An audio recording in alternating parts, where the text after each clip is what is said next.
है ना भाई। सरफेस फिनिश हम पढ़ रहे हैं और इसमें हमने एक एग्जांपल लिया है। सपोज करिए वुड स्क्वायर का शेप का एक ब्रैकेट है और उसको हमने कट करा है आरी से। ठीक है, अब देखिए एक्चुअली में जब ये कट हो रहा होगा, जब इसकी कटिंग हो रही होगी, तो क्या हो रहा होगा कि अगर इसका जो सरफेस है वो स्मूथ रहा होगा। ठीक है, वो स्मूथ रहा होगा तो आसानी से जो है कटिंग हो गई होगी। ठीक है, कटिंग आपकी आसानी से हो गई होगी। एक पोजीशन आपकी ये बनी। दूसरी पोजीशन क्या बनी होगी? ठीक है, अगर आपका सरफेस स्मूथ नहीं होगा, सरफेस नॉट स्मूथ, तब क्या हो रहा होगा? तब आपका जो है कटिंग इजीली नहीं हो रही होगी। कटिंग नॉट इजीली, इसमें क्या हो रहा होगा? इसमें आपका सरफेस स्मूथ नहीं है तो ज्यादा आपको प्रेशर लगाना पड़ रहा होगा, ज्यादा बल लगाना पड़ रहा होगा, ज्यादा फोर्स लगाना पड़ रहा होगा कटिंग करने के लिए। ठीक है, तो ये आपका डिफरेंस है कि अगर आपका सरफेस स्मूथ है तब आपको क्या क्या एडवांटेजेस हैं, और आपका सरफेस स्मूथ नहीं है तब आपको क्या क्या डिसएडवांटेज है। देखिए, ये आपका सरफेस जो है स्मूथ है तो क्या हुआ, कटिंग आपकी इजीली हो गई। सरफेस स्मूथ नहीं था तो कटिंग इजीली नहीं हुई। ठीक है, कटिंग इजीली नहीं हुई। ठीक है, चलिए आगे देखते हैं। आगे देखते हैं वह कौन कौन से फैक्टर हैं जो आपका, अगर सरफेस स्मूथ नहीं है तो क्या क्या परेशानी हो सकती है। तो देखते हैं factors which affect the various properties. ठीक है, अब देखिए, सपोज करिए, मान लीजिए अगर आपका सरफेस जो है स्मूथ नहीं है। ठीक है ना भाई, सरफेस अगर स्मूथ नहीं है तो क्या हो रहा है? सरफेस अगर स्मूथ नहीं है तो क्या हो रहा है? तो ऑब्वियस सी बात है, आपको ज्यादा बल लगाना पड़ रहा है कटिंग करने के लाने। कटिंग करने के लाने आपको ज्यादा बल लगाना पड़ रहा है। ठीक है ना, तो क्या हुआ कि मान लीजिए आपका सरफेस स्मूथ नहीं है तो हम इसको लिखेंगे, if surface is not smooth, तब क्या होगा? देन ज्यादा बल लगेगा, ज्यादा बल की जरूरत होगी कटिंग करने के लाने। ठीक है, then more force require in order to cut the object, जो भी हम कटिंग कर रहे हैं। ठीक है, चलिए दूसरा पॉइंट देखते हैं।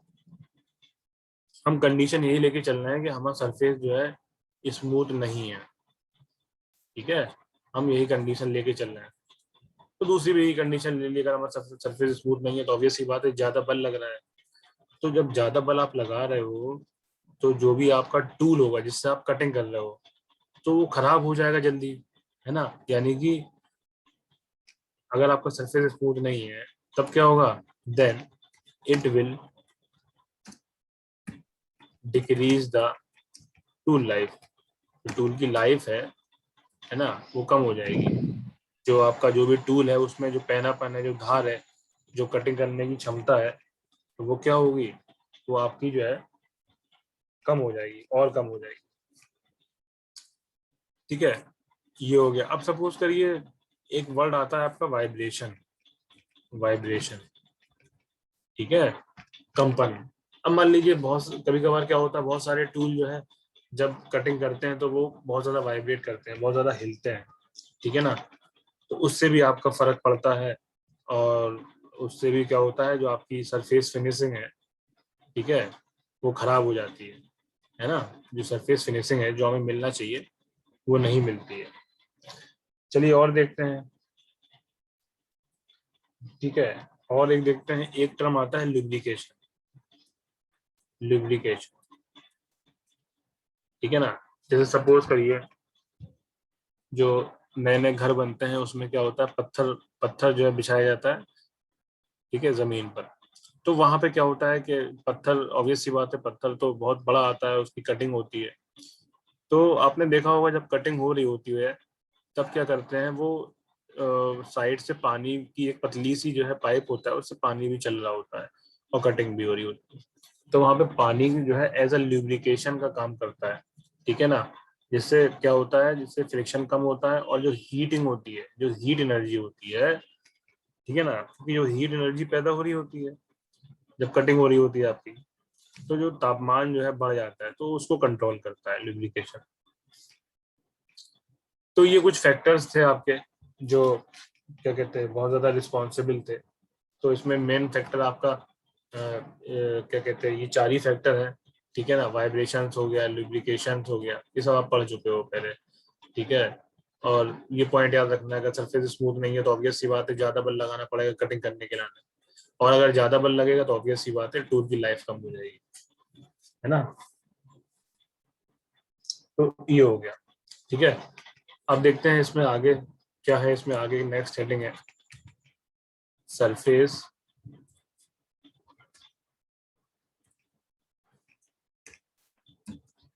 टेक्सचर। नेक्स्ट हेडिंग है आपकी सरफेस टेक्सचर। और आपका इसमें एक और है, इसमें हम लोग बोलेंगे इरेगुलरिटीज, ठीक है। आपका सरफेस टेक्सचर एंड इरेगुलरिटीज।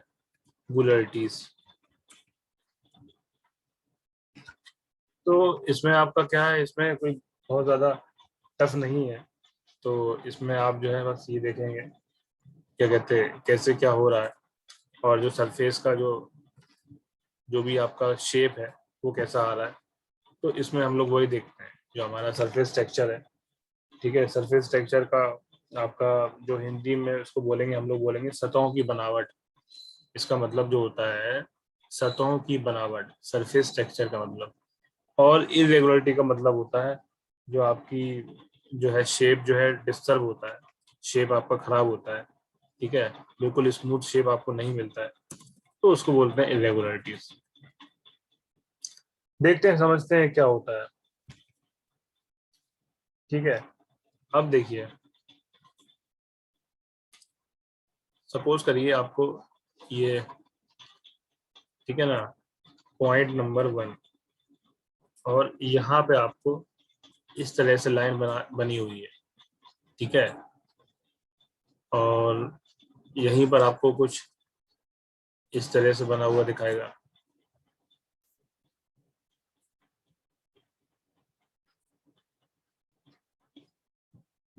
ये। तो आप जो है सिंपल सा जो है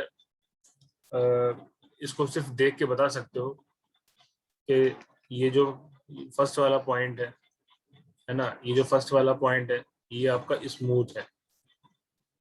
क्यों? क्योंकि स्ट्रेट लाइन है, आपको कहीं भी जो है जो इरेगुलरिटीज है वो नहीं दिख रही हैं। यानी कि जैसे रोड होता है, आप रोड देखते हो, बड़े बड़े हाईवे होते हैं, बिल्कुल स्मूथ होते हैं, बिल्कुल चिकने होते हैं वो, है ना। और कभी कभार देखा होगा रोड जब खराब होती है तो खनखुदरे टाइप के होते हैं, गड्ढा खुदा होता है, तो वो इरेगुलरिटीज हो जाती है। तो ये आपका देखिए कहीं पे सीधा है, कहीं पे इरेगुलरिटीज आ गई है। तो आपका ये जो है स्मूथ है, और ये आपका है नॉन स्मूथ, ठीक है। तो अगर आपसे कोई कहता है कि इसके सरफेस का टेक्सचर कैसा है, तो आप सरफेस देख के बता दोगे कि भाई अगर सरफेस जो है स्ट्रेट लाइन है तो बिल्कुल स्मूथ हो जाएगा, और अगर जो है इस तरह से अप एंड डाउन है तो नॉन स्मूथ हो जाएगा, ठीक है। तो इस तरह से है। अब देखिए ये जो भी सारी चीजें होती हैं, स्मूथ हो गया, नॉन स्मूथ हो गया, तो ये सब हम लोग पता कैसे लगाते हैं, और इसका मतलब कैसे क्या होता है, तो वो हम लोग देखते हैं।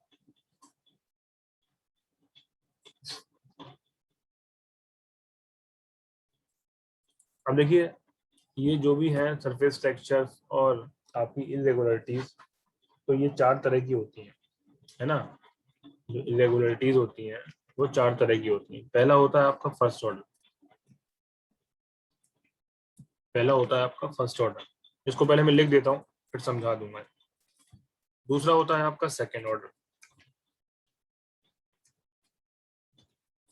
ठीक है, और आपका तीसरा होता है थर्ड ऑर्डर। इसको जो है कुछ नहीं है, एक कैटेगरी बना दी उन लोगों ने कि अगर इस तरह का है तो वो फला फला ऑर्डर में आएगा, और इस तरह का है तो वो फला ऑर्डर में आएगा। तो ये आपका जो है लास्ट हो गया आपका फोर्थ ऑर्डर। अब देखिए इसको समझते हैं ये क्या है, मतलब कैसे इसमें क्या होता है। हमेशा याद रखिएगा, देखिए ये यहाँ से आपका जो है ऑब्जेक्टिव का क्वेश्चन बनना शुरू हो जाएगा, ठीक है। तो ध्यान से देखिएगा, फर्स्ट ऑर्डर में कौन सी कैटेगरी के आपके लोग आते हैं, कौन सी कैटेगरी के ऑब्जेक्ट आते हैं, वो देखते हैं हम लोग, ठीक है। तो ये सब क्या है, ये सब क्या है, first order, second order, third order, fourth order, ये सब इरेगुलरिटीज है, अनियमितताएं हैं, है ना। मतलब कहाँ स्ट्रेट है, कहाँ वो है, उस तरह से देखते हैं। अब देखिए फर्स्ट ऑर्डर सबसे अच्छा ऑर्डर होता है, फर्स्ट ऑर्डर सबसे अच्छा ऑर्डर होता है। यहाँ लिख दोगे आप बेस्ट ऑर्डर, ठीक है, बेस्ट ऑर्डर, ठीक है। एक बात हो गई। उसके बाद सेकंड पॉइंट क्या है, इसमें जो भी आपकी इरेगुलरिटीज होती हैं, है ना, इरेगुलरिटीज का क्या कहते हैं, मतलब मैंने आपको बताया था ना, कितना स्ट्रेट है और कितना आपका खनखुदरापन है, उसको बोलते हैं हम लोग इरेगुलरिटीज। जो स्ट्रेट है उसको बोलेंगे रेगुलरिटीज, और जो खनखुदरा है उसको बोलेंगे इरेगुलरिटीज। तो इसमें जो इरेगुलरिटी होती है वो बहुत कम होती है, इसमें जो आपकी इरेगुलरिटी होती है वो बहुत कम होती है, तभी जो है सबसे अच्छा कहा जाता है इसको। लेकिन कुछ ना कुछ होती है ना। ऐसा आप मत करिएगा कि इसमें इरेगुलरिटी आप जीरो कर दें ना, इरेगुलरिटी जीरो नहीं होती, लेकिन हाँ सबसे कम होती है, ठीक है। तो अब जो है उसमें और आगे देखते हैं। तो देखिए इसको हमने क्या कहा, इसको हमने फर्स्ट ऑर्डर कहा। फर्स्ट ऑर्डर हमने इसलिए कहा क्योंकि इसमें सबसे कम इरेगुलरिटीज होती है, लेकिन होती है थोड़ी बहुत, ठीक है। तो ये आपका हो गया फर्स्ट ऑर्डर, ये आपको याद रखना है, ठीक है। चलिए नेक्स्ट देखते हैं, और सेकेंड ऑर्डर में देखते हैं वो क्या कह रहा है। सेकेंड ऑर्डर में क्या होगा, ऑब्वियस सी बात है, जब फर्स्ट ऑर्डर से आप सेकेंड ऑर्डर में आ जाओगे तब क्या हो जाएगा, तब इरेगुलरिटी जो है थोड़ी सी बढ़ेगी, ठीक है।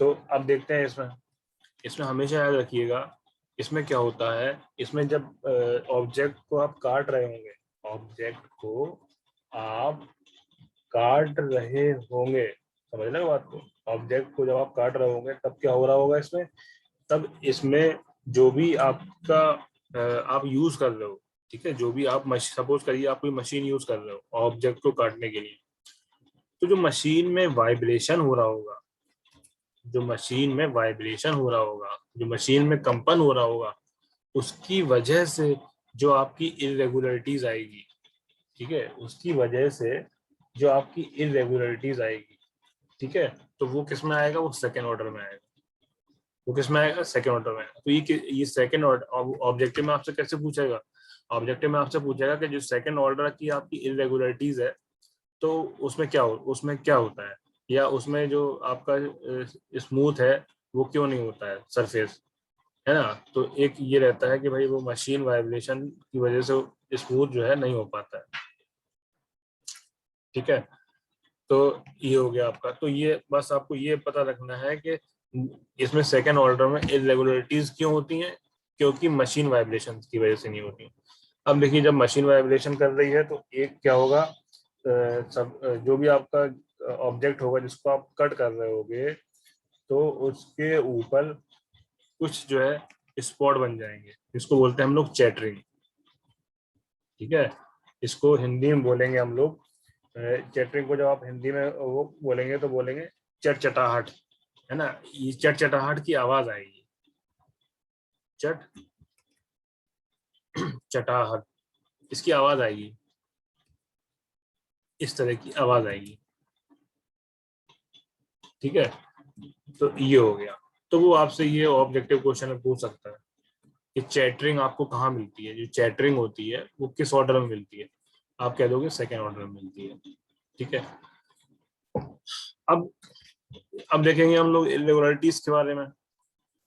ठीक है, इरेगुलरिटीज के बारे में देखेंगे तो ऑब्वियस सी बात है, जो आपका जो है इरेगुलरिटीज होगी तो इसके जो फर्स्ट ऑर्डर था इसके मुकाबले ज्यादा होगी। तो आप लिख दोगे, आप लिख दोगे इरेगुलरिटीज जो है मोर देन फर्स्ट ऑर्डर। यहाँ आप लिख दोगे जो आपकी इरेगुलरिटीज है वो आपकी मोर देन फर्स्ट ऑर्डर है। बस सिंपल हो गया है। यहाँ आप लिख दोगे कि सबसे कम है, लेस है। ठीक है, तो ये हो गया आप। अब चलते हैं नेक्स्ट ऑर्डर की तरफ। देखिए जैसे जैसे हम लोग क्या कहते हैं आगे बढ़ते जा रहे हैं तो वैसे वैसे ये फैक्टर चेंज होते जाएंगे। ठीक है, जो सेकेंड ऑर्डर था इसमें मशीन की वजह से हो रहा हो। ठीक है, अब देखिए थर्ड ऑर्डर में क्या हो रहा है। थर्ड ऑर्डर में क्या हो रहा है, सब कुछ सही है, आपकी मशीन भी ओके है। ठीक है, कोई आवाज नहीं कर रही, कोई वाइब्रेशन नहीं कर रही, मशीन भी ओके है आपका। और उसके बाद जो है जो भी आपको चाहिए होता है जिससे वाइब्रेशन ना हो, तो वो सब आपके पास मौजूद है। कोई वाइब्रेशन नहीं हो रहा, नो वाइब्रेशन,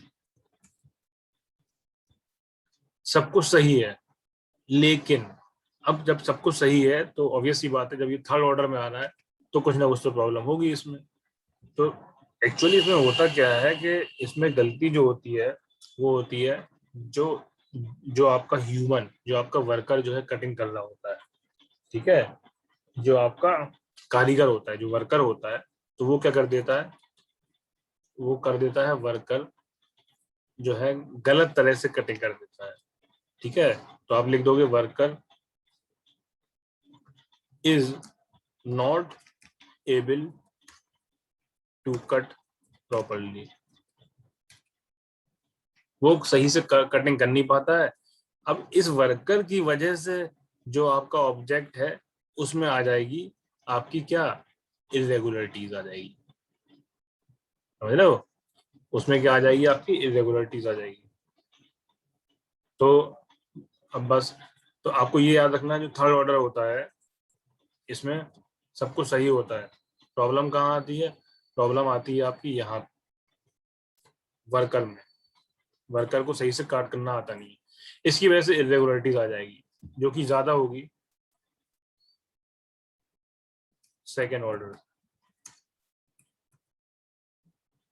ये हो गया आपका, है ना। तो ये हो गया आपका थर्ड ऑर्डर, आपका रेगुलरिटीज। ठीक है भाई, अब देखते हैं नेक्स्ट, देखते हैं नेक्स्ट क्या कह रहा है। फोर्थ ऑर्डर देखते हैं, इसमें क्या होता है। इसमें आपने पढ़ा होगा, उसमें क्या कहते हैं प्रोडक्शन इंजीनियरिंग पढ़ा होगा, cutting angle, cutting edge angle, और चिप पड़ी होगी, चिप।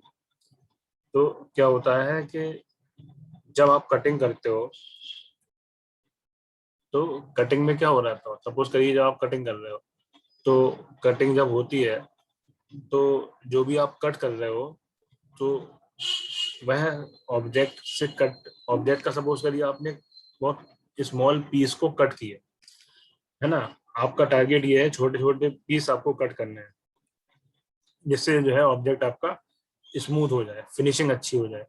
तो आप जो कटिंग करोगे तो जो छोटे छोटे टुकड़े निकलेंगे जो आपको हटाने हैं, तो उसको हम लोग क्या बोलेंगे, चिप बोलेंगे उसको। ठीक है ना, उसको हम लोग क्या बोलते हैं, चिप बोलते हैं। तो क्या होता है जब हम कटिंग कर रहे होते हैं, कटिंग विल टेक्स प्लेस या cutting is going on, then chip is form. ठीक है, ये चिप जो है मतलब चिप बनते हैं और ये चिप बन बन के निकलते रहते हैं। तो अब जब ये चिप बन के निकलते निकलते रहते हैं, ये चिप होता क्या है, जो आप कट कर रहे हो, जो टुकड़ा जो है कट के गिर रहा है उसको बोलते हैं चिप। तो जो जो ये चिप है, तो जितने टुकड़े गिर गिर रहे हैं कट के, तो सबका शेप अलग अलग होगा। सबका शेप क्या होगा, अलग अलग होगा। ऐसा नहीं होगा कि हर जो भी आप कटिंग कर रहे हो तो हर बार जो भी टुकड़ा कट के गिरे उसका शेप जो है पहले के टुकड़े जैसा हो। नहीं, हर बार जो आपका कटिंग का टुकड़ा होगा उसका शेप अलग अलग होगा। ओवैसी ऑब्वियस सी बात है, जब शेप आपका कटिंग में अलग अलग गिर रहा है, अलग अलग हो रहा है, तो आप खुद सोच के देखिए तो क्या होगा, आपकी जो इरेगुलरिटीज हो जाएगी वो आपकी बढ़ जाएगी। जो आपकी इरेगुलरिटीज हो जाएगी वो क्या हो जाएगी, आपकी बढ़ जाएगी। तो मालूम ये पड़ा, सबसे ज्यादा इरेगुलरिटीज आपकी कहाँ पाई जाती है, ठीक है ना, फोर्थ ऑर्डर में। कहाँ पाई जाती है, फोर्थ ऑर्डर में। तो इसमें हमने ये देखा कि जैसे जैसे हम लोग फर्स्ट से फोर्थ की ओर आ रहे हैं, जैसे जैसे हम लोग फर्स्ट से फोर्थ की ओर आ रहे हैं, तो क्या हो रहा है, जो भी आपका क्या कहते हैं इरेगुलरिटीज है, वो आपकी क्या हो रही है, डिक्रीज हो रही है। ठीक है, तो यहाँ पे मैं मेंशन कर देता हूँ, यहाँ पे नोट लिख के क्या हो रहा है, जब हम मूव कर रहे हैं, व्हेन वी मूव फ्रॉम, कहाँ से, फर्स्ट ऑर्डर से, फर्स्ट ऑर्डर टू कहाँ तक आ रहे हैं, फोर्थ ऑर्डर, तो उसमें हम क्या पा रहे हैं, ठीक है, उसमें हम क्या पा रहे हैं, उसमें हम ये पा रहे हैं कि देन जो आपकी इरेगुलरिटीज है वो आपकी क्या हो रही है, बढ़ रही है ना। जो आपकी इरेगुलरिटीज है वो आपका क्या हो रहा है, बढ़ रहा है। Irregularities has been increases. ये आपको नोट में ध्यान में रखना है, ये आपकी इंपॉर्टेंट बात है। ठीक है, तो बस यही था आपका जो सरफेस टेक्सचर और इरेगुलरिटीज था, है ना। तो फर्स्ट ऑर्डर, सेकेंड ऑर्डर और थर्ड होता और फोर्थ होता, ये चार तरह के होते थे। सबसे अच्छा जो है आपका फर्स्ट ऑर्डर माना जाता था। ठीक है, क्यों क्यों माना जाता था, क्योंकि इसमें इरेगुलरिटीज कम होती थी, बेस्ट होता था। सेकेंड ऑर्डर आपसे ऑब्जेक्टिव में क्या पूछेगा, सबसे अच्छा ऑर्डर कौन सा होता है, आप कह दोगे फर्स्ट ऑर्डर होता है। ठीक है, आपसे ये पूछ सकता है कि जो भी आपका फर्स्ट ऑर्डर है उसमें इरेगुलरिटी ज्यादा होती है, कम होती है, आप कह दोगे सबसे कम होती है। सेकेंड ऑर्डर से आपसे ये पूछेगा कि सेकेंड ऑर्डर में जो इरेगुलरिटीज आती है वो किसकी वजह से आती है। तो जो मशीन चलते, जब मशीन चलती है तो जो वाइब्रेट करती है, कंपन करती है, तो उसकी वजह से जो आपकी इरेगुलरिटीज आती हैं तो वो सेकेंड ऑर्डर में आती है। थर्ड ऑर्डर में क्या होता है, इंसान की गलती होती है। सब कुछ सही होता है, इंसान की गलती होती है, वो सही नहीं कर पाता है। ठीक है, फोर्थ ऑर्डर में क्या होता है, यहाँ पे चिप बनते हैं। तो चिप बन रहे हैं, ऑब्वियस सी बात है, जब चिप अलग अलग शेप के बन रहे हैं तो क्या होगा, इरेगुलरिटी बढ़ जाएगी। सबसे ज्यादा इरेगुलरिटी आपकी फोर्थ ऑर्डर में होती है, सबसे कम होती है आपकी फर्स्ट